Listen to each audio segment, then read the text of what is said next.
پناہ مانگتا ہوں میں اللہ کی شیطان مردود سے۔ شروع نام سے اللہ کے جو بڑا مہربان نہایت رحم کرنے والا ہے۔ یہ سب وہ رسول ہیں جنہیں ہم نے بعض کو بعض پر فضیلت دی ہے۔ ان میں سے بعض وہ ہیں جن سے خدا نے کلام کیا ہے، اور بعض کے درجات بلند کیے ہیں، اور ہم نے عیسیٰ بن مریم کو کھلی ہوئی نشانیاں دی ہیں، اور روح القدس کے ذریعے ان کی تائید کی ہے۔ اگر خدا چاہتا تو ان رسولوں کے بعد آنے والے ان واضح معجزات کے آ جانے کے بعد آپس میں جھگڑا نہ کرتے، لیکن ان لوگوں نے خدا کے جبر نہ کرنے کی بنا پر اختلاف کیا۔ بعض ایمان لائے اور بعض کافر ہو گئے، اور اگر خدا طے کر لیتا تو یہ جھگڑا نہ کر سکتے، لیکن خدا جو چاہتا ہے وہی کرتا ہے۔ اے ایمان والو، جو تمہیں رزق دیا گیا ہے اس میں سے راہ خدا میں خرچ کرو، قبل اس کے کہ وہ دن آ جائے جس دن نہ تجارت ہوگی، نہ دوستی کام آئے گی، اور نہ سفارش، اور کافرین ہی اصل میں ظالمین ہیں۔ اللہ جس کے علاوہ کوئی خدا نہیں، زندہ بھی ہے، اور اسی سے کل کائنات قائم ہے۔ اسے نہ نیند آتی ہے نہ اونگ۔ آسمانوں اور زمین میں جو کچھ بھی ہے سب اسی کا ہے۔ کون ہے جو اس کی بارگاہ میں اس کی اجازت کے بغیر سفارش کر سکے؟ وہ جو کچھ ان کے سامنے ہے اور جو پس پشت ہے سب کو جانتا ہے، اور یہ اس کے علم کے ایک حصے کا بھی احاطہ نہیں کر سکتے مگر وہ جس قدر چاہے۔ اس کی کرسی علم و اقتدار زمین و آسمان سے وسیع تر ہے، اور اسے ان کے تحفظ میں کوئی تکلیف بھی نہیں ہوتی۔ وہ عالی مرتبہ بھی ہے اور صاحب عظمت بھی۔ دین میں کسی طرح کا جبر نہیں ہے۔ ہدایت گمراہی سے الگ اور واضح ہو چکی ہے۔ اب جو شخص بھی طاغوت کا انکار کر کے اللہ پر ایمان لے آئے، وہ اس مضبوط رسی سے متمسک ہو گیا ہے جس کے ٹوٹنے کا امکان ہی نہیں ہے، اور خدا سمیع بھی ہے اور علیم بھی ہے۔ اللہ صاحبان ایمان کا ولی ہے۔ وہ انہیں تاریکیوں سے نکال کر روشنی میں لے آتا ہے، اور کفار کے ولی طاغوت ہیں جو انہیں روشنی سے نکال کر اندھیروں میں لے جاتے ہیں۔ یہی لوگ جہنمی ہیں اور وہاں ہمیشہ رہنے والے ہیں۔ کیا تم نے اس کے حال پر نظر نہیں کی جس نے ابراہیم سے پروردگار کے بارے میں بحث کی، صرف اس بات پر کہ خدا نے اسے ملک دے دیا تھا؟ جب ابراہیم نے یہ کہا کہ میرا خدا جلاتا بھی ہے اور مارتا بھی ہے، تو اس نے کہا یہ کام میں بھی کر سکتا ہوں۔ تو ابراہیم نے کہا میرا خدا مشرق سے آفتاب نکالتا ہے، تو مغرب سے نکال دے۔ تو کافر حیران رہ گیا، اور اللہ ظالم قوم کی ہدایت نہیں کرتا ہے۔ یا اس بندے کی مثال جس کا گزر ایک قریے سے ہوا، جس کے سارے عرش و فرش گر چکے تھے۔ تو اس بندے نے کہا کہ خدا ان سب کو موت کے بعد کس طرح زندہ کرے گا؟ تو خدا نے اس بندے کو 100 سال کے لیے موت دے دی اور پھر زندہ کیا، اور پوچھا کہ کتنی دیر پڑے رہے؟ تو اس نے کہا کہ 1 دن یا کچھ کم۔ فرمایا نہیں، 100 سال۔ ذرا اپنے کھانے اور پینے کو تو دیکھو کہ خراب تک نہیں ہوا، اور اپنے گدھے پر نگاہ کرو کہ سڑ گل گیا ہے۔ اور ہم اسی طرح تمہیں لوگوں کے لیے نشانی بنانا چاہتے ہیں۔ پھر ان ہڈیوں کو دیکھو کہ ہم کس طرح جوڑ کر ان پر گوشت چڑھاتے ہیں۔ پھر جب ان پر یہ بات واضح ہو گئی تو بے ساختہ آواز دی کہ مجھے معلوم ہے کہ خدا ہر شے پر قادر ہے۔ اور اس موقع کو یاد کرو جب ابراہیم نے التجا کی کہ پروردگار مجھے یہ دکھا دے کہ تو مردوں کو کس طرح زندہ کرتا ہے۔ ارشاد ہوا کیا تمہارا ایمان نہیں ہے؟ عرض کی ایمان تو ہے لیکن اطمینان چاہتا ہوں۔ ارشاد ہوا کہ 4 طائر پکڑ لو اور انہیں اپنے سے مانوس بناؤ، پھر ٹکڑے ٹکڑے کر کے ہر پہاڑ پر ایک حصہ رکھ دو اور پھر آواز دو، سب دوڑتے ہوئے آ جائیں گے۔ اور یاد رکھو کہ خدا صاحب عزت بھی ہے اور صاحب حکمت بھی۔ جو لوگ راہ خدا میں اپنے اموال خرچ کرتے ہیں، ان کے عمل کی مثال اس دانے کی ہے جس سے 7 بالیاں پیدا ہوں، اور پھر ہر بالی میں 100 دانے ہوں، اور خدا جس کے لیے چاہتا ہے اضافہ بھی کر دیتا ہے کہ وہ صاحب وسعت بھی ہے اور علیم و دانا بھی۔ جو لوگ راہ خدا میں اپنے اموال خرچ کرتے ہیں اور اس کے بعد احسان نہیں جتاتے اور اذیت بھی نہیں دیتے، ان کے لیے پروردگار کے یہاں اجر بھی ہے اور نہ کوئی خوف ہے نہ حزن۔ نیک کلام اور مغفرت اس صدقے سے بہتر ہے جس کے پیچھے دل دکھانے کا بھی سلسلہ ہو۔ خدا سب سے بے نیاز اور بڑا پربار ہے۔ ایمان والو، اپنے صدقات کو منت گزاری اور اذیت سے برباد نہ کرو، اس شخص کی طرح جو اپنے مال کو دنیا دکھانے کے لیے صرف کرتا ہے اور اس کا ایمان نہ خدا پر ہے اور نہ آخرت پر۔ اس کی مثال اس صاف چٹان کی ہے جس پر گرد جم گئی ہو کہ تیز بارش کے آتے ہی بالکل صاف ہو جائے۔ یہ لوگ اپنی کمائی پر بھی اختیار نہیں رکھتے اور اللہ کافروں کی ہدایت بھی نہیں کرتا۔ اور جو لوگ اپنے اموال کو رضائے خدا کی طلب اور اپنے نفس کے استحکام کی غرض سے خرچ کرتے ہیں، ان کے مال کی مثال اس باغ کی ہے جو کسی بلندی پر ہو اور تیز بارش آ کر اس کی فصل کو دگنا بنا دے، اور اگر تیز بارش نہ آئے تو معمولی بارش ہی کافی ہو جائے، اور اللہ تمہارے اعمال کی نیتوں سے خوب باخبر ہے۔ کیا تم میں سے کوئی یہ پسند کرتا ہے کہ اس کے پاس کھجور اور انگور کے باغ ہوں، ان کے نیچے نہریں جاری ہوں، ان میں ہر طرح کے پھل ہوں، اور آدمی بوڑھا ہو جائے، اس کے کمزور بچے ہوں، اور پھر اچانک تیز گرم ہوا جس میں آگ بھری ہو چل جائے اور سب جل کر خاک ہو جائے؟ خدا اسی طرح اپنی آیات کو واضح کر کے بیان کرتا ہے کہ شاید تم فکر کر سکو۔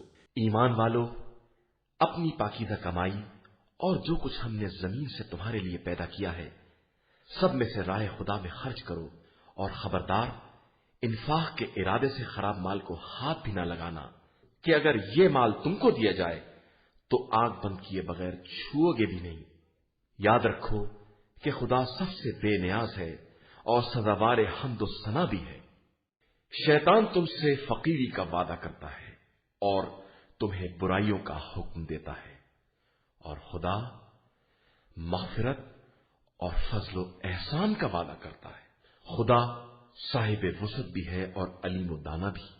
وہ جس کو بھی چاہتا ہے حکمت عطا کر دیتا ہے، اور جسے حکمت عطا کر دی جائے اسے گویا خیر کثیر عطا کر دیا گیا، اور اس بات کو صاحبان عقل کے علاوہ کوئی نہیں سمجھتا ہے۔ اور تم جو کچھ بھی رائے خدا میں خرچ کرو گے یا نذر کرو گے تو خدا اس سے باخبر ہے، البتہ ظالمین کا کوئی مددگار نہیں ہے۔ اگر تم صدقے کو علل اعلان دو گے تو یہ بھی ٹھیک ہے، اور اگر چھپا کر فقراء کے حوالے کر دو گے تو یہ بھی بہت بہتر ہے، اور اس کے ذریعے تمہارے بہت سے گناہ معاف ہو جائیں گے، اور خدا تمہارے اعمال سے خوب باخبر ہے۔ اے پیغمبر صلی اللہ علیہ وآلہ وسلم، ان کی ہدایت پا جانے کی ذمہ داری آپ پر نہیں ہے، بلکہ خدا جس کو چاہتا ہے ہدایت دے دیتا ہے۔ اور لوگوں، جو مال بھی تم راہ خدا میں خرچ کرو گے وہ دراصل اپنے ہی لیے ہوگا، اور تم تو صرف خوشنودی خدا کے لیے خرچ کرتے ہو، اور جو کچھ بھی خرچ کرو گے وہ پورا پورا تمہاری طرف واپس آئے گا، اور تم پر کسی طرح کا ظلم نہ ہوگا۔ یہ صدقہ ان فقراء کے لیے ہے جو راہ خدا میں گرفتار ہو گئے ہیں اور کسی طرف جانے کے قابل بھی نہیں ہیں۔ ناواقف افراد انہیں ان کی حیا و عفت کی بنا پر مالدار سمجھتے ہیں، حالانکہ تم آثار سے ان کی غربت کا اندازہ کر سکتے ہو۔ اگرچہ یہ لوگوں سے چمٹ کر سوال نہیں کرتے ہیں، اور تم لوگ جو کچھ بھی انفاق کرو گے خدا اسے خوب جانتا ہے۔ جو لوگ اپنے اموال کو راہ خدا میں رات میں دن میں خاموشی سے اور علل اعلان خرچ کرتے ہیں، ان کے لیے پیش پروردگار اجر بھی ہے، اور انہیں نہ کوئی خوف ہوگا اور نہ حزن۔ جو لوگ سود کھاتے ہیں وہ روز قیامت اس شخص کی طرح اٹھیں گے جسے شیطان نے چھو کر مخبوط الحواس بنا دیا، اس لیے کہ انہوں نے یہ کہہ دیا ہے کہ تجارت بھی سود جیسی ہے، جبکہ خدا نے تجارت کو حلال قرار دیا ہے اور سود کو حرام۔ اب جس کے پاس خدا کی طرف سے نصیحت آ گئی اور اس نے سود کو ترک کر دیا تو گزشتہ کاروبار کا معاملہ خدا کے حوالے ہے، اور جو اس کے بعد بھی سود لے وہ لوگ سب جہنمی ہیں اور وہیں ہمیشہ رہنے والے ہیں۔ خدا سود کو برباد کر دیتا ہے اور صدقات میں اضافہ کر دیتا ہے، اور خدا کسی بھی ناشکر گناہگار کو دوست نہیں رکھتا ہے۔ جو لوگ ایمان لے آئے اور انہوں نے نیک عمل کیے، نماز قائم کی، زکوٰۃ ادا کی، ان کے لیے پروردگار کے یہاں اجر ہے، اور ان کے لیے کس طرح کا خوف یا حزن نہیں ہے۔ ایمان والو، اللہ سے ڈرو، اور جو سود باقی رہ گیا ہے اسے چھوڑ دو اگر تم صاحبان ایمان ہو۔ اگر تم نے ایسا نہ کیا تو خدا اور رسول سے جنگ کرنے کے لیے تیار ہو جاؤ، اور اگر توبہ کر لو تو اصل مال تمہارا ہی ہے، نہ تم ظلم کرو گے نہ تم پر ظلم کیا جائے گا۔ اور اگر تمہارا مقروض تنگ دست ہے تو اسے وسعت حال تک مہلت دی جائے گی، اور اگر تم معاف کر دو گے تو تمہارے حق میں زیادہ بہتر ہے، بشرطے کہ تم اسے سمجھ سکو۔ اس دن سے ڈرو جب تم سب اللہ کی بارگاہ میں لے جائے جاؤ گے، اس کے بعد ہر نفس کو اس کے کیے کا پورا پورا بدلہ ملے گا، اور کسی پر کوئی ظلم نہیں کیا جائے گا۔ ایمان والو، جب بھی آپس میں ایک مقررہ مدت کے لیے قرض کا لین دین کرو تو اسے لکھ لو، اور تمہارے درمیان کوئی بھی کاتب لکھے، لیکن انصاف کے ساتھ لکھے۔ اور کاتب کو نہ چاہیے کہ خدا کی تعلیم کے مطابق لکھنے سے انکار کرے، اسے لکھ دینا چاہیے۔ اور جس کے ذمہ قرض ہے اس کو چاہیے کہ وہ املا کرے اور اس خدا سے ڈرتا رہے جو اس کا پالنے والا ہے، اور کسی طرح کی کمی نہ کرے۔ اب اگر جس کے ذمہ قرض ہے وہ نادان، کمزور یا مضمون بتانے کے قابل نہیں ہے تو اس کا ولی مضمون تیار کرے، اور اپنے مردوں میں سے 2 کو گواہ بناؤ، اور 2 مرد نہ ہو تو 1 مرد اور 2 عورتیں، تاکہ ایک بہکنے لگے تو دوسری یاد دلا دے۔ اور گواہوں کو چاہیے کہ گواہی کے لیے بلائے جائیں تو انکار نہ کریں، اور خبردار لکھا پڑھی سے ناگواری کا اظہار نہ کرنا چاہیے، قرض چھوٹا ہو یا بڑا، مدت معین ہونی چاہیے۔ یہی پروردگار کے نزدیک عدالت کے مطابق اور گواہی کے لیے زیادہ مستحکم طریقہ ہے، اور اس امر سے قریب تر ہے کہ آپس میں شک و شبہ نہ پیدا ہو۔ ہاں، اگر تجارت نقد ہے جس سے تم لوگ آپس میں اموال کی الٹ پھیر کرتے ہو تو نہ لکھنے میں کوئی حرج بھی نہیں ہے۔ اور اگر تجارت میں گواہ بناؤ تو کاتب یا گواہ کو حق نہیں ہے کہ اپنے طرز عمل سے لوگوں کو نقصان پہنچائے، اور نہ لوگوں کو یہ حق ہے۔ اور اگر تم نے ایسا کیا تو یہ اطاعت خدا سے نافرمانی کے مترادف ہے۔ اللہ سے ڈرو کہ اللہ ہر شے کا جاننے والا ہے۔ اور اگر تم سفر میں ہو اور کوئی کاتب نہیں مل رہا ہے تو کوئی رہن رکھ لو، اور ایک کو دوسرے پر اعتبار ہو تو جس پر اعتبار ہے اس کو چاہیے کہ امانت کو واپس کر دے اور خدا سے ڈرتا رہے۔ اور خبردار، گواہی کو چھپانا نہیں، کہ جو ایسا کرے گا اس کا دل گناہ گار ہوگا، اور اللہ تمہارے اعمال سے خوب باخبر ہے۔ اللہ ہی کے لیے زمین و آسمان کی کل کائنات ہے۔ تم اپنے دل کی باتوں کا اظہار کرو یا ان پر پردہ ڈالو، وہ سب کا محاسبہ کرے گا۔ وہ جس کو چاہے گا بخش دے گا، اور جس پر چاہے گا عذاب کرے گا۔ وہ ہر شے پر قدرت و اختیار رکھنے والا ہے۔ رسول ان تمام باتوں پر ایمان رکھتا ہے جو اس کی طرف نازل کی گئی ہیں، اور مومنین بھی سب اللہ اور ملائکہ اور مرسلین پر ایمان رکھتے ہیں۔ ان کا کہنا ہے کہ ہم رسولوں کے درمیان تفریق نہیں کرتے، ہم نے پیغام الہی کو سنا اور اس کی اطاعت کی۔ پروردگار، اب تیری مغفرت درکار ہے اور تیری ہی طرف پلٹ کر آنا ہے۔ اللہ کسی نفس کو اس کی وسعت سے زیادہ تکلیف نہیں دیتا۔ ہر نفس کے لیے اس کی حاصل کی ہوئی نیکیوں کا فائدہ بھی ہے اور اس کی کمائی ہوئی برائیوں کا مظالمہ بھی۔ پروردگار، ہم جو کچھ بھول جائیں یا ہم سے غلطی ہو جائے اس کا ہم سے مواخذہ نہ کرنا۔ خدایا، ہم پر ویسا بوجھ نہ ڈالنا جیسا پہلے والی امتوں پر ڈالا گیا ہے۔ پروردگار، ہم پر وہ بار نہ ڈالنا جس کی ہم میں طاقت نہ ہو۔ ہمیں معاف کر دینا، ہمیں بخش دینا، ہم پر رحم کرنا۔ تو ہمارا مولا اور مالک ہے، اب کافروں کے مقابلے میں ہماری مدد فرما۔ شروع نام سے اللہ کے جو بڑا مہربان نہایت رحم کرنے والا ہے۔ الف لام میم۔ اللہ جس کے علاوہ کوئی خدا نہیں ہے اور وہ ہمیشہ زندہ ہے اور ہر شے اسی کے طفیل میں قائم ہے۔ اس نے آپ صلی اللہ علیہ وآلہ وسلم پر وہ برحق کتاب نازل کی ہے جو تمام کتابوں کی تصدیق کرنے والی ہے، اور توریت و انجیل بھی نازل کی ہے۔ اس سے پہلے لوگوں کے لیے ہدایت بنا کر اور حق و باطل میں فرق کرنے والی کتاب بھی نازل کی ہے۔ بے شک جو لوگ آیات الہی کا انکار کرتے ہیں ان کے واسطے شدید عذاب ہے، اور خدا سخت انتقام لینے والا ہے۔ خدا کے لیے آسمان و زمین کی کوئی شے مخفی نہیں ہے۔ وہ خدا جس طرح چاہتا ہے رحم مادر کے اندر تصویریں بناتا ہے، اس کے علاوہ کوئی خدا نہیں ہے۔ وہ صاحب عزت بھی ہے اور صاحب حکمت بھی۔ اس نے آپ صلی اللہ علیہ وآلہ وسلم پر وہ کتاب نازل کی ہے جس میں سے کچھ آیتیں محکم اور واضح ہیں جو اصل کتاب ہے، اور کچھ متشابہ ہیں۔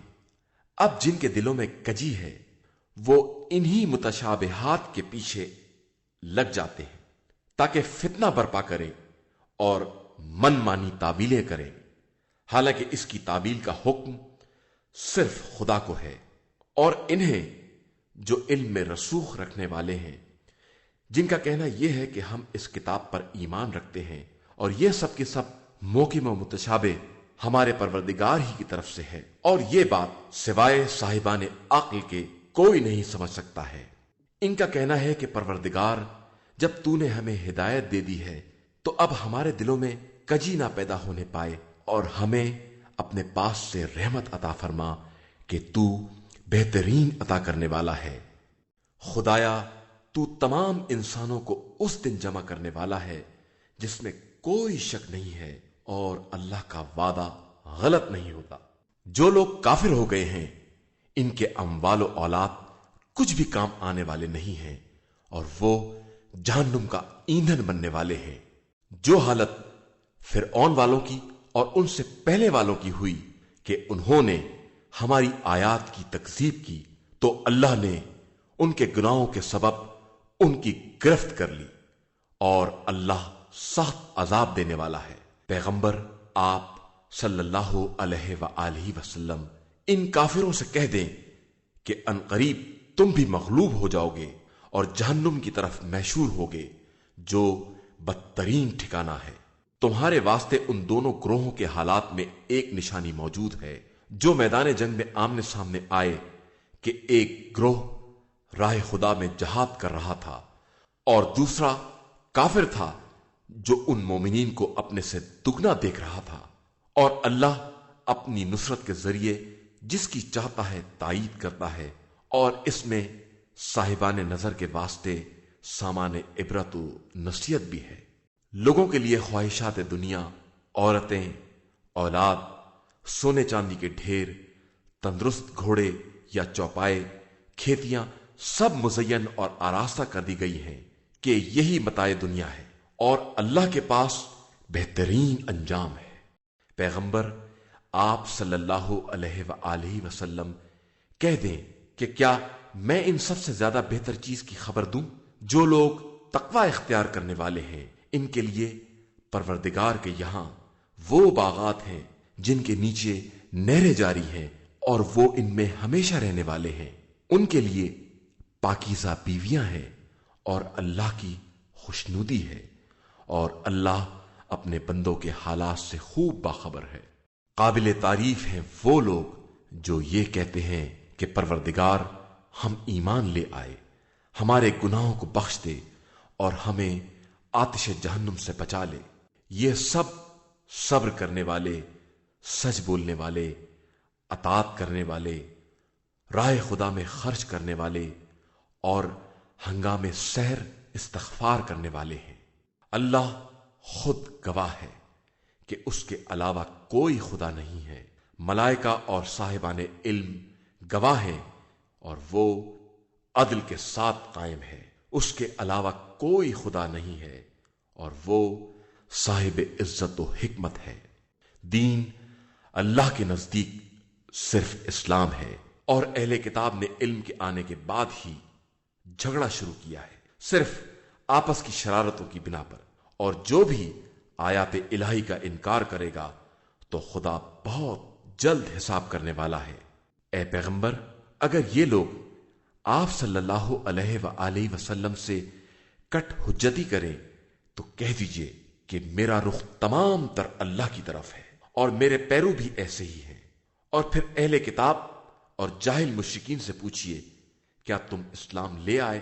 اگر وہ اسلام لے آئے تو گویا ہدایت پا گئے، اور اگر منہ پھیر لیا تو آپ کا فرض صرف تبلیغ تھا، اور اللہ اپنے بندوں کو خوب پہچانتا ہے۔ جو لوگ آیات الہیہ کا انکار کرتے ہیں اور ناحق انبیاء کو قتل کرتے ہیں اور ان لوگوں کو قتل کرتے ہیں جو عدل و انصاف کا حکم دینے والے ہیں، انہیں دردناک عذاب کی خبر سنا دیجیے۔ یہی وہ لوگ ہیں جن کے اعمال دنیا میں بھی برباد ہو گئے اور آخرت میں بھی ان کا کوئی مددگار نہیں ہے۔ کیا تم نے ان لوگوں کو نہیں دیکھا جنہیں کتاب کا تھوڑا سا حصہ دے دیا گیا کہ انہیں کتاب خدا کی طرف فیصلے کے لیے بلایا جاتا ہے تو ایک فریق مکر جاتا ہے اور وہ بالکل کنارہ کشی کرنے والے ہیں؟ یہ اس لیے کہ ان کا عقیدہ یہ ہے کہ انہیں آتش جہنم صرف چند دن کے لیے چھوئے گی، اور ان کو دین کے بارے میں ان کی افطرا پردازیوں نے دھوکے میں رکھا ہے۔ اس وقت کیا ہوگا جب ہم سب کو اس دن جمع کریں گے جس میں کسی شک اور شبے کی گنجائش نہیں ہے، اور ہر نفس کو اس کے کیے کا پورا پورا بدلہ دیا جائے گا، اور کسی پر کوئی ظلم نہیں کیا جائے گا۔ پیغمبر آپ صلی اللہ علیہ وآلہ وسلم کہیے کہ خدایا تو صاحب اقتدار ہے، جس کو چاہتا ہے اقتدار دیتا ہے اور جس سے چاہتا ہے سلب کر لیتا ہے، جس کو چاہتا ہے عزت دے دیتا ہے اور جس کو چاہتا ہے ذلیل کرتا ہے۔ سارا خیر تیرے ہاتھ میں ہے اور تو ہی ہر شے پر قادر ہے۔ تو رات کو دن اور دن کو رات میں داخل کرتا ہے، اور مردہ کو زندہ سے اور زندہ کو مردہ سے نکالتا ہے، اور جسے چاہتا ہے بے حساب رزق دیتا ہے۔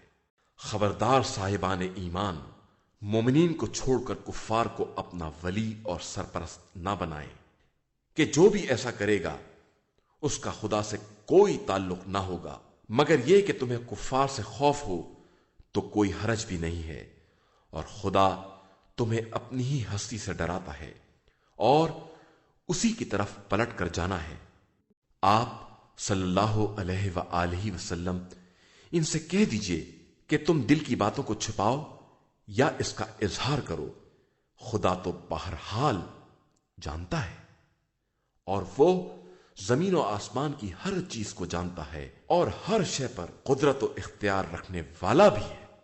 اس دن کو یاد کرو جب ہر نفس اپنے نیک اعمال کو بھی حاضر پائے گا اور اعمال بد کو بھی، جن کو دیکھ کر یہ تمنا کرے گا کہ کاش ہمارے اور ان برے اعمال کے درمیان طویل فاصلہ ہو جاتا، اور خدا تمہیں اپنی ہستی سے ڈراتا ہے اور وہ اپنے بندوں پر مہربان ہے۔ اے پیغمبر صلی اللہ علیہ وآلہ وسلم کہہ دیجئے کہ اگر تم لوگ اللہ سے محبت کرتے ہو تو میری پیروی کرو، خدا بھی تم سے محبت کرے گا اور تمہارے گناہوں کو بخش دے گا کہ وہ بڑا بخشنے والا اور مہربان ہے۔ کہہ دیجئے کہ اللہ اور رسول کی اطاعت کرو، کہ جو اس سے روگردانی کرے گا تو خدا کافرین کو ہرگز دوست نہیں رکھتا ہے۔ اللہ نے آدم، نوح اور آل ابراہیم اور آل عمران کو منتخب کر لیا ہے۔ یہ ایک نسل ہے جس میں ایک کا سلسلہ ایک سے ہے، اور اللہ سب کی سننے والا اور جاننے والا ہے۔ اس وقت کو یاد کرو جب عمران کی زوجہ نے کہا کہ پروردگار، میں نے اپنے شکم کے بچے کو تیرے گھر کی خدمت کے لیے نذر کر دیا ہے، اب تو قبول فرما لے کہ تو ہر ایک کی سننے والا اور نیتوں کا جاننے والا ہے۔ اس کے بعد جب ولادت ہوئی تو انہوں نے کہا پروردگار، یہ تو لڑکی ہے، حالانکہ اللہ خوب جانتا ہے کہ وہ کیا ہے۔ وہ جانتا ہے کہ لڑکا اس لڑکی جیسا نہیں ہو سکتا، اور میں نے اس کا نام مریم رکھا ہے، اور میں اسے اور اس کی اولاد کو شیطان رجیم سے تیری پناہ میں دیتی ہوں۔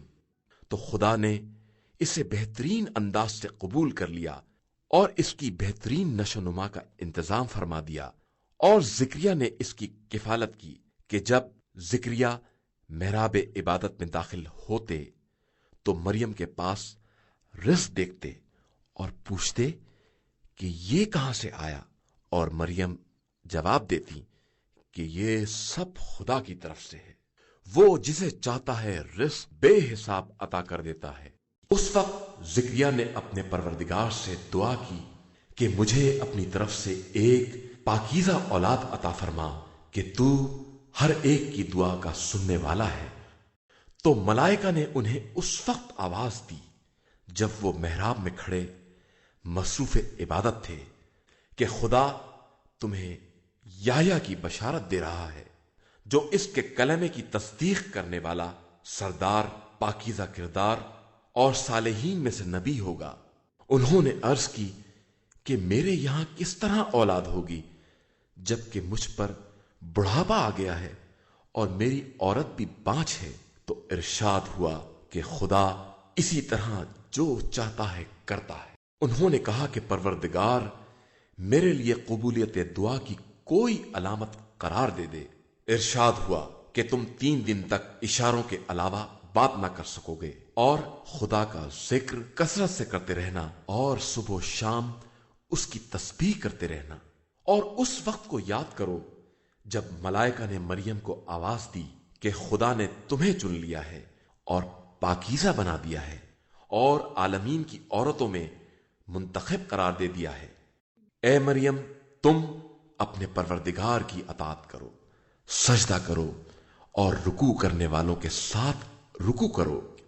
پیغمبر صلی اللہ علیہ وآلہ وسلم، یہ غیب کی خبریں ہیں جن کی وحی ہم آپ صلی اللہ علیہ وآلہ وسلم کی طرف کر رہے ہیں، اور آپ صلی اللہ علیہ وآلہ وسلم تو ان کے پاس نہیں تھے جب وہ قرعہ ڈال رہے تھے کہ مریم کی کفالت کون کرے گا، اور آپ صلی اللہ علیہ وآلہ وسلم ان کے پاس نہیں تھے جب وہ اس موضوع پر جھگڑا کر رہے تھے۔ اور اس وقت کو یاد کرو جب ملائکہ نے کہا کہ اے مریم، خدا تم کو اپنے کلمے مسیح عیسیٰ بن مریم کی بشارت دے رہا ہے، جو دنیا اور آخرت میں صاحب وجاہت اور مقربین بارگاہ الہی میں سے ہے۔ وہ لوگوں سے گہوارے میں بات بھی کرے گا اور بھرپور جوان ہونے کے بعد بھی، اور صالحین میں سے ہوگا۔ مریم نے کہا، میرے یہاں فرزند کس طرح ہوگا کہ مجھ کو کسی بشر نے چھوا بھی نہیں ہے؟ ارشاد ہوا کہ اسی طرح خدا جو چاہتا ہے پیدا کرتا ہے، جب وہ کسی کام کا فیصلہ کر لیتا ہے تو کہتا ہے کہ ہو جا، اور وہ چیز ہو جاتی ہے۔ اور خدا اس فرزند کو کتاب حکمت اور توریت و انجیل کی تعلیم دے گا، اور اسے بنی اسرائیل کی طرف رسول بنائے گا، اور وہ ان سے کہے گا کہ میں تمہارے پاس تمہارے پروردگار کی طرف سے نشانی لے کر آیا ہوں کہ میں تمہارے لیے مٹی سے پرندے کی شکل بناؤں گا اور اس میں کچھ دم کر دوں گا، تو وہ حکم خدا سے پرندہ بن جائے گا، اور میں پیدائشی اندھے اور برس کا علاج کروں گا، اور حکم خدا سے مردوں کو زندہ کروں گا، اور تمہیں اس بات کی خبر دوں گا کہ تم کیا کھاتے ہو اور کیا گھر میں ذخیرہ کرتے ہو، اور ان سب میں تمہارے لیے نشانیاں ہیں اگر تم صاحبان ایمان ہو۔ اور میں اپنے پہلے کی کتاب توریت کی تصدیق کرنے والا ہوں، اور میں بعض ان چیزوں کو حلال قرار دوں گا جو تم پر حرام تھیں، اور تمہارے پروردگار کی طرف سے نشانی لے کر آیا ہوں، لہذا اس سے ڈرو اور میری اطاعت کرو۔ اللہ میرا اور تمہارا دونوں کا رب ہے، لہذا اس کی عبادت کرو کہ یہی صراط مستقیم ہے۔ جب عیسیٰ نے قوم سے کفر کا احساس کیا تو فرمایا کہ کون ہے جو خدا کی راہ میں میرا مددگار ہو؟ حوارین نے کہا کہ ہم اللہ کے مددگار ہیں، اس پر ایمان لائے ہیں، اور آپ گواہ رہیں کہ ہم مسلمان ہیں۔ پروردگار، ہم ان تمام باتوں پر ایمان لے آئے جو تو نے نازل کی ہے، اور تیرے رسول کا اتباع کیا، لہذا ہمارا نام اپنے رسول کے گواہوں میں درج کر لے۔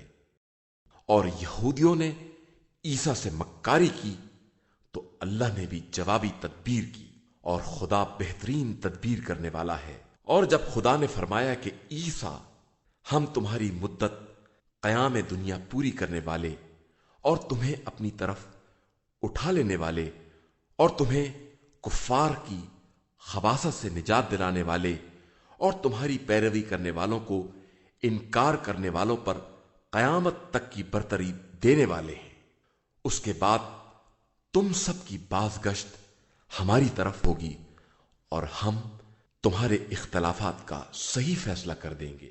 پھر جن لوگوں نے کفر اختیار کیا ان پر دنیا و آخرت میں شدید عذاب کریں گے اور ان کا کوئی مددگار نہ ہوگا۔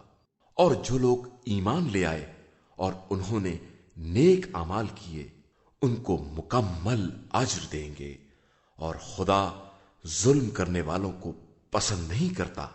یہ تمام نشانیاں اور پر از حکمت تذکرے ہیں جو ہم آپ صلی اللہ علیہ وآلہ وسلم سے بیان کر رہے ہیں۔ عیسیٰ کی مثال اللہ کے نزدیک آدم جیسی ہے کہ انہیں مٹی سے پیدا کیا اور پھر کہا ہو جا، اور وہ ہو گیا۔ حق تمہارے پروردگار کی طرف سے آ چکا ہے، لہذا خبردار، اب تمہارا شمار شک کرنے والوں میں نہ ہونا چاہیے۔ پیغمبر صلی اللہ علیہ وآلہ وسلم، علم کے آ جانے کے بعد جو لوگ تم سے کٹ حجتی کریں ان سے کہہ دیجئے کہ آؤ ہم لوگ اپنے اپنے فرزند، اپنی اپنی عورتوں اور اپنے اپنے نفسوں کو بلائیں اور پھر خدا کی بارگاہ میں دعا کریں اور جھوٹوں پر خدا کی لعنت قرار دیں۔ یہ سب حقیقی واقعات ہیں، اور خدا کے علاوہ کوئی دوسرا خدا نہیں ہے، اور وہی خدا صاحب عزت و حکمت ہے۔ اب اس کے بعد بھی یہ لوگ انحراف کریں تو خدا مفسدین کو خوب جانتا ہے۔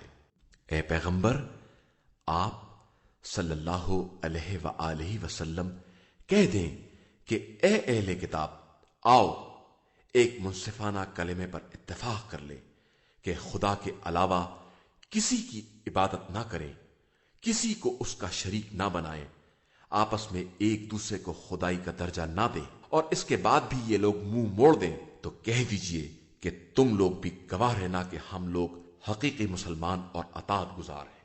اے اہل کتاب، آخر ابراہیم کے بارے میں کیوں بحث کرتے ہو جبکہ توریت اور انجیل ان کے بعد نازل ہوئی ہے؟ کیا تمہیں اتنی بھی عقل نہیں ہے؟ اب تک تم نے ان باتوں میں بحث کی ہے جن کا کچھ علم تھا، تو اب اس بات پر کیوں بحث کرتے ہو جس کا کچھ بھی علم نہیں ہے؟ بے شک خدا جانتا ہے اور تم نہیں جانتے ہو۔ ابراہیم نہ یہودی تھے اور نہ عیسائی، وہ مسلمان حق پرست اور باطل سے کنارہ کش تھے، اور وہ مشرکین میں سے ہرگز نہیں تھے۔ یقیناً ابراہیم سے قریب تر ان کے پیرو ہیں، اور پھر یہ پیغمبر اور صاحبان ایمان ہیں، اور اللہ صاحبان ایمان کا سرپرست ہے۔ اہل کتاب کا ایک گروہ یہ چاہتا ہے کہ تم لوگوں کو گمراہ کر دے، حالانکہ یہ اپنے ہی کو گمراہ کر رہے ہیں اور سمجھتے بھی نہیں ہیں۔ اے اہل کتاب، تم آیات الہی کا انکار کیوں کر رہے ہو جبکہ تم خود ہی ان کے گواہ بھی ہو؟ اے اہل کتاب، کیوں حق کو باطل سے مشتبہ کرتے ہو اور جانتے ہوئے حق کی پردہ پوشی کرتے ہو؟ اور اہل کتاب کی ایک جماعت نے اپنے ساتھیوں سے کہا کہ جو کچھ ایمان والوں پر نازل ہوا ہے اس پر صبح کو ایمان لے آؤ اور شام کو انکار کر دو، شاید اس طرح وہ لوگ بھی پلٹ جائیں، اور خبردار ان لوگوں کے علاوہ کسی پر اعتبار نہ کرنا جو تمہارے دین کا اتباع کرتے ہیں۔ پیغمبر آپ صلی اللہ علیہ وآلہ وسلم کہہ دیں کہ ہدایت صرف خدا کی ہدایت ہے، اور ہرگز یہ نہ ماننا کہ خدا ویسی ہی فضیلت اور نبوت کسی اور کو بھی دے سکتا ہے جیسی تم کو دی ہے، یا کوئی تم سے پیش پروردگار بحث بھی کر سکتا ہے۔ پیغمبر آپ صلی اللہ علیہ وآلہ وسلم کہہ دیجئے کہ فضل و کرم خدا کے ہاتھ میں ہے، وہ جسے چاہتا ہے عطا کرتا ہے، اور وہ صاحب وسعت بھی ہے اور صاحب علم بھی۔ وہ اپنی رحمت سے جسے چاہتا ہے مخصوص کرتا ہے، اور وہ بڑا فضل کرنے والا ہے۔ اور اہل کتاب میں سے کچھ ایسے بھی ہیں جن کے پاس ڈھیر بھر مال بھی امانت رکھ دیا جائے تو واپس کر دیں گے، اور کچھ ایسے بھی ہیں کہ 1 دینار بھی امانت رکھ دی جائے تو اس وقت تک واپس نہ کریں گے جب تک ان کے سر پر کھڑے نہ رہو۔ یہ اس لیے کہ ان کا کہنا ہے کہ عربوں کی طرف سے ہمارے اوپر کوئی ذمہ داری نہیں ہے۔ یہ خدا کے خلاف جھوٹ بولتے ہیں اور جانتے بھی ہیں کہ جھوٹے ہیں۔ بے شک جو اپنے عہد کو پورا کرے گا اور خوف خدا پیدا کرے گا تو خدا متقین کو دوست رکھتا ہے۔ جو لوگ اللہ سے کیے گئے عہد اور قسم کو تھوڑی قیمت پر بیچ ڈالتے ہیں، ان کے لیے آخرت میں کوئی حصہ نہیں ہے، اور نہ خدا ان سے بات کرے گا، اور نہ روز قیامت ان کی طرف نظر کرے گا، اور نہ انہیں گناہوں کی آلودگی سے پاک بنائے گا، اور ان کے لیے دردناک عذاب ہے۔ انہی یہودیوں میں سے بعض وہ ہیں جو کتاب پڑھنے میں زبان کو توڑ موڑ دیتے ہیں تاکہ تم لوگ اس تحریف کو بھی اصل کتاب سمجھنے لگو، حالانکہ وہ اصل کتاب نہیں ہے۔ اور یہ لوگ کہتے ہیں کہ یہ سب کچھ اللہ کی طرف سے ہے، حالانکہ اللہ کی طرف سے ہرگز نہیں ہے۔ یہ خدا کے خلاف جھوٹ بولتے ہیں، حالانکہ سب جانتے ہیں۔ کسی بشر کے لیے یہ مناسب نہیں ہے کہ خدا اسے کتاب و حکمت اور نبوت عطا کر دے، اور پھر وہ لوگوں سے یہ کہنے لگے کہ خدا کو چھوڑ کر ہمارے بندے بن جاؤ، بلکہ اس کا قول یہی ہوتا ہے کہ اللہ والے بنو کہ تم کتاب کی تعلیم بھی دیتے ہو اور اسے پڑھتے بھی رہتے ہو۔ وہ یہ حکم بھی نہیں دے سکتا کہ ملائکہ یا انبیاء کو اپنا پروردگار بنا لو۔ کیا وہ تمہیں کفر کا حکم دے سکتا ہے جبکہ تم لوگ مسلمان ہو؟ اور اس وقت کو یاد کرو جب خدا نے تمام انبیاء سے عہد لیا کہ ہم تم کو جو کتاب و حکمت دے رہے ہیں، اس کے بعد جب وہ رسول آ جائے جو تمہاری کتابوں کی تصدیق کرنے والا ہے تو تم سب اس پر ایمان لے آنا اور اس کی مدد کرنا۔ اور پوچھا کیا تم نے ان باتوں کا اقرار کر لیا اور ہمارے عہد کو قبول کر لیا؟ تو سب نے کہا کہ بے شک ہم نے اقرار کر لیا۔ ارشاد ہوا کہ اب تم سب گواہ بھی رہنا اور میں بھی تمہارے ساتھ گواہوں میں ہوں۔ اس کے بعد جو انحراف کرے گا وہ فاسقین کی منزل میں ہوگا۔ کیا یہ لوگ دین خدا کے علاوہ کچھ اور تلاش کر رہے ہیں جبکہ آسمان و زمین کی ساری مخلوقات برضا و رغبت یا باجبر و کراہت اسی کی بارگاہ میں سر تسلیم خم کیے ہوئے ہے، اور سب کو اسی کی بارگاہ میں واپس جانا ہے۔ پیغمبر صلی اللہ علیہ وآلہ وسلم ان سے کہہ دیجئے کہ ہمارا ایمان اللہ پر ہے اور جو ہم پر نازل ہوا ہے، اور جو ابراہیم، اسماعیل، اسحاق، یعقوب اور اسباط پر نازل ہوا ہے، اور جو موسیٰ، عیسیٰ اور انبیاء کو خدا کی طرف سے دیا گیا ہے، ان سب پر ہے۔ ہم ان کے درمیان تفریق نہیں کرتے ہیں، اور ہم خدا کے اطاعت گزار بندے ہیں۔ اور جو اسلام کے علاوہ کوئی بھی دین تلاش کرے گا تو وہ دین اس سے قبول نہ کیا جائے گا، اور وہ قیامت کے دن خسارہ والوں میں ہوگا۔ خدا اس قوم کو کس طرح ہدایت دے گا جو ایمان کے بعد کافر ہو گئی، اور وہ خود گواہ ہے کہ رسول برحق ہے، اور ان کے پاس کھلی نشانیاں بھی آ چکی ہیں۔ بے شک خدا ظالم قوم کو ہدایت نہیں دیتا۔ ان لوگوں کی جزا یہ ہے کہ ان پر خدا، ملائکہ اور انسان سب کی لعنت ہے۔ یہ ہمیشہ اسی لعنت میں گرفتار رہیں گے۔ ان کے عذاب میں تخفیف نہ ہوگی اور نہ انہیں مہلت دی جائے گی، علاوہ ان لوگوں کے جنہوں نے اس کے بعد توبہ کر لی اور اصلاح کر لی کہ خدا غفور اور رحیم ہے۔ جن لوگوں نے ایمان کے بعد کفر اختیار کر لیا اور پھر کفر میں بڑھتے ہی چلے گئے، ان کی توبہ ہرگز قبول نہ ہوگی اور وہ حقیقی طور پر گمراہ ہیں۔ جن لوگوں نے کفر اختیار کیا اور اسی کفر کی حالت میں مر گئے، ان سے ساری زمین بھر کا سونا بھی بطور فدیہ قبول نہیں کیا جائے گا، اور ان کے لیے دردناک عذاب ہے، اور ان کا کوئی مددگار نہیں ہے۔